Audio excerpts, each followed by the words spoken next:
Hey everyone, my name is Ben Chaish, and today we're doing something a little bit different in that I've been a wedding photographer for 15 years almost, and I love cameras and I love the whole process and gear and all that stuff. And so because of that, I get questions from a ton of different people that use a ton of different types of cameras.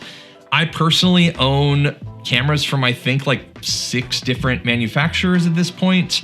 So I feel like I have a pretty good grasp as someone who's both photographed hundreds and hundreds of weddings and just owns more cameras than I can probably count. And so today we are going to be focusing on Fujifilm. It is a camera brand that I feel like, I don't know, people are sort of like underselling a little bit, but I feel like is a really, really good play in the wedding photography industry, especially if you're doing adventure elopements and stuff where size is maybe more of an issue because you want to pack lighter because maybe you're hiking for 8 to 10, 15 miles, whatever, to get to your shoot. I feel like Fujifilm's just really underrated in that category. And while this video isn't sponsored, everything that I will go over today will be linked down in the description below, so you can check it out on Amazon and B&H and Moment and all that kind of stuff. And then I also wanted to take a quick second to plug my Patreon. I do multiple videos like this a month that are much more tutorial based and aimed at improving your photography and usually much less about gear, but I'll definitely leave a link in the description about that, as well as my Cascade presets. If you are looking for a great preset pack that works on just about every camera manufacturer there is, I'll obviously leave a link to those in the description and would be happy to answer any questions you might have about them. And then my other kind of caveat and disclaimer is that I actually haven't bought a new camera for myself in probably at least 10 years. So there are definitely better deals, I guess, out there if you're willing to go on the used market, but for this particular test or challenge or whatever it might be. So I'm basing the pricing on all of this off of what is currently available. Things definitely could change, but I can only go off of what things are right now as I'm doing this. So for this, we're going to focus on simply a minimum of 2 cameras and a minimum of 3 lenses. I feel like that is kind of like the baseline for a wedding photography kit. And we're not going to include flashes and batteries and memory cards and chargers and computers and bags and straps and all that kind of junk. I will definitely put my, I guess, recommendations for that kind of stuff in the description down below. And I guess that also means that you could check my recommendations for this whole thing if you wanted to skip the rest of the video, but what fun would that be? So again, we are going to need a minimum of 2 cameras, and then the minimum within that as well is they have to have 2 card slots. As a wedding photographer, having multiple card slots and some redundancy within your stuff is just definitely a good idea. Also having 2 camera bodies, I can't tell you the amount of times that I've had, a camera fail on me or whatever at a very, very important moment. And thankfully I've always had 2 cameras on me. Even if you're someone that mainly relies on a single camera, you switch lenses, whatever, having 2 cameras accessible to you at all times, especially during very important moments, I feel like is a prerequisite. So we are definitely going in that direction with this. Now, if you know me, you know that I kind of like that whole rangefinder aesthetic. The X Pro 3 is fantastic and super fun, but you're basically paying for the look of that. Again, while I love that camera, I'm just taking it off the list because it's A, a little bit more expensive, and then B, just with the whole screen thing and whatnot, like I kind of have to rely on the screen a decent amount during weddings. So we're gonna put that aside and focus more on the X-T4 and the X-T3. Now, currently the X-T4 is $16.99 on B&H, which for a kind of professional level camera is pretty cheap. Most of the cameras are at minimum $2,000. So you're saving about $300 at minimum, $800 towards more of the top end for some of the other things like an R6 or whatever. Now these cameras are APS-C sensors, so you're not getting full frame, but you're getting a lot of bang for your buck in Fujifilm. And speaking of which, obviously I considered getting like a GFX 100S, but that's basically taking up most of our budget right off the bat with a $6,000 camera, and then the lenses are more expensive going in that direction. So For kind of a base kit, I feel like those are kind of extras and add-ons, and as you go down the line would be great additions to a particular kit, but I'm gonna kind of stay away from the 100S in this particular instance. So as I was shopping through B&H, I actually found that Fujifilm apparently is going to start offering the X-T3, which has the same sensor and a lot of the same features as the X-T4. The only thing it's missing is that in-body image stabilization, which to me isn't exactly a prerequisite. It's nice, but it's not something I have to have. For $1,099, so pretty much 1,100 bucks.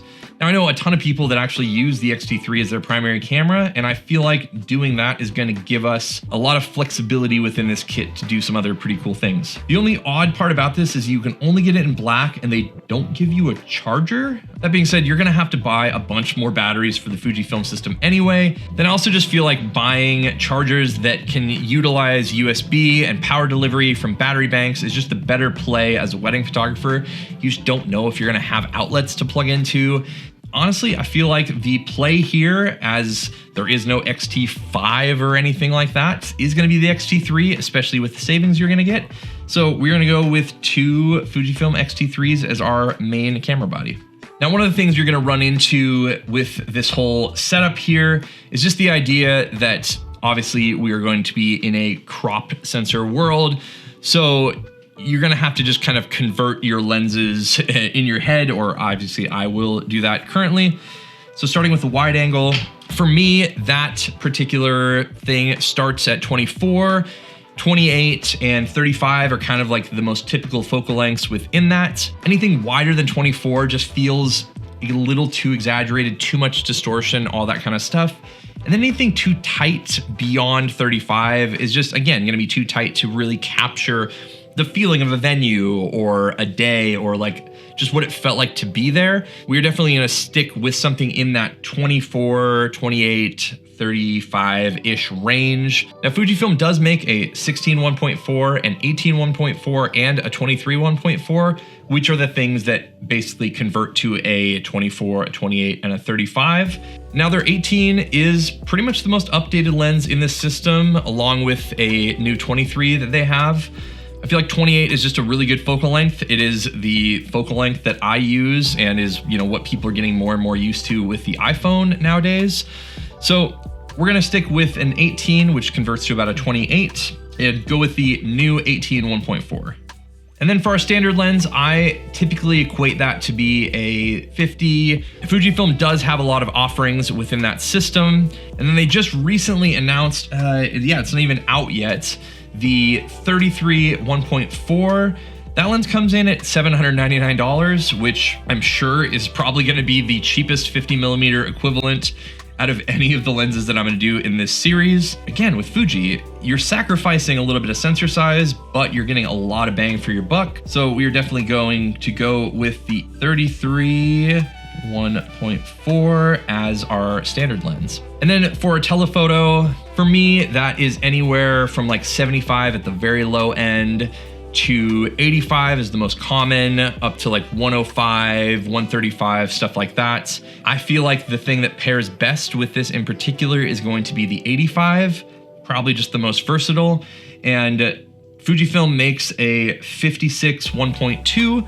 That comes in at $999, which is also very inexpensive, and it's a great lens, so I have no real issue going there. All right, so now that we've put together a couple of professional bodies with dual card slots, we've put together a like 28 equivalent, a 50 equivalent, and an 85 equivalent. Just check real quick to see what our subtitle is in this $10,000 budget.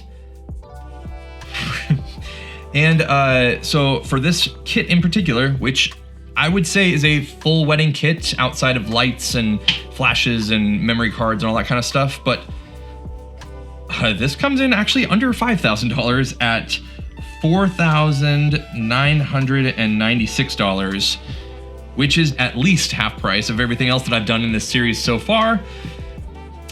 So that means that we can play a little bit. I mean, one of the cameras that I have reviewed on this channel before, and I have the older version of, is the GFX 50S2. That camera's brand new at $3,999. You're probably not going to get a native autofocus lens, but actually the lens that I use the most and gives me that most, typical shallow depth of field, medium format look is that Medicon 65 1.4 that equates to like a 50-ish. It gives you that like really crazy pop and everything. And I actually really loved shooting with this combination in particular. And that lens brand new is $799. So let's move that to cart. And even with adding a GFX 50S2 and a 65 1.4, we are still coming in under budget at $9,794.90. I mean, you could definitely go a few other directions there if you wanted to. You could buy an X100V. But honestly, I think the biggest thing that people kind of give Fuji a knock on is the fact that they have, APS-C sensors in a lot of their stuff and, can't get that shallow depth of field and all that jazz. I found the autofocus to be great, low light performance to be great. With these lenses, you're getting the same kind of look as an f2, f1.8-ish lens for the standard lenses, but then you can pair it with the GFX 50S2 and a 65 1.4 and get that incredibly shallow depth of field, and you're still $205.10 under budget. What do you guys think? If you are a Fujifilm shooter, which I know a lot of people that follow this channel are, I honestly, I knew that Fuji was a good value in the wedding photography space in particular, because I do feel like they really fit well with the aesthetic and they make a lot of lenses and things that fit that as well. But for what you're getting, I mean, the value there is pretty absurd. So thanks so much for watching. If you have any suggestions for this kit, please leave them in the comments below. Again, links to all this stuff will be in the description if you want to kind of just build out your own kit and see what that would look like. And then again, I would love to hear what your thoughts are on these kits that I'm putting together. And if you're interested in more like this, I'm doing the same thing for Canon, for Sony, and for Leica. So if you're interested in that, you can definitely check out one of these other videos. Give this video a like if you enjoyed the content, subscribe if you aren't already, and I will see you all in the next one.